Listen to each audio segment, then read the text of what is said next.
কুষ্টিয়ায় দিন দিন জনপ্রিয় হচ্ছে 12 মাসি থাই পেয়ারা চাষ। অন্য ফসলের চেয়ে পেয়ারা চাষ লাভজনক হওয়ায় আগ্রহী হচ্ছেন কৃষকরা। এ বিষয়ে কুষ্টিয়া থেকে বিস্তারিত জানিয়েছেন সহকর্মী মাহতাব উদ্দিন লালন।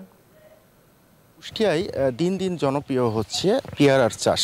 আমি চাষিদের সাথে কথা বলেছি। চাষিরা যেটি বলছেন যে আসলে অন্যান্য ফসলের তুলনায় পেয়ারাতে ঝুঁকি কম হয়, কিন্তু তারা এই চাষে উদ্বুদ্ধ হচ্ছেন। আমি কৃষি সম্প্রসারণ অধিদপ্তরের কর্মকর্তাদের সাথে কথা বলে যতটুকু জেনেছি যে কুষ্টিয়ার 6 উপজেলায় কৃষকরা কিন্তু আসলে এই পেয়ারা চাষ করছেন। তারা বলছেন যে আসলে অন্য ফসলে ঝুঁকি থাকায় এবং লাভ কম হয়, কিন্তু আসলে এই ফল জাতীয় যে চাষাবাদ সেই সংখ্যাটি আসলে বাড়ছে। কৃষকরাও কিন্তু আসলে এতে উদ্বুদ্ধ হচ্ছেন। কৃষি সম্প্রসারণের কর্মকর্তারা বলছেন যে তাদের এই ফল জাতীয় যে চাষাবাদ সেটিকে আসলে ছড়িয়ে দেওয়ার লক্ষ্যে কৃষি সম্প্রসারণ অধিদপ্তর কিন্তু কাজ করছে। কৃষকদের প্রশিক্ষণ, সহায়তা সহ প্রণোদনার মাধ্যমে তাদেরকে সহযোগিতার জন্য কিন্তু কৃষি বিভাগ ইতিমধ্যে বেশ কিছু উদ্যোগ কিন্তু হাতে নিয়েছে।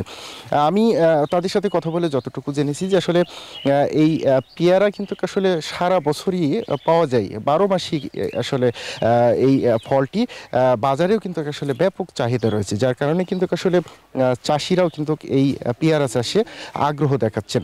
কৃষি সম্প্রসারণ অধিদপ্তরের তথ্য মতে কুষ্টিয়া জেলার 6 উপজেলায় এই মৌসুমে কিন্তু আসলে প্রায় 2600 হেক্টর জমিতে পেয়ারার চাষ হয়েছে বলে তারা বলছেন যে এই চাষটি সামনের দিনে আরও বৃদ্ধি পাবে বলে তারা আশা প্রকাশ করছেন, এবং সেই লক্ষ্যে কিন্তু আসলে কৃষি সম্প্রসারণ অধিদপ্তরের কর্মকর্তারা কিন্তু আসলে তারা কাজ করে যাচ্ছেন। কৃষকদের বিভিন্ন সহায়তা সহ তাদেরকে প্রণোদনার মাধ্যমে এই চাষে উদ্বুদ্ধ করার জন্য কিন্তু তাদের চেষ্টা অব্যাহত আছে বলে আমাকে জানিয়েছেন। তো এই ছিল আসলে কুষ্টিয়ার পেয়ারা চাষ নিয়ে আমার কাছ থেকে সর্বশেষ।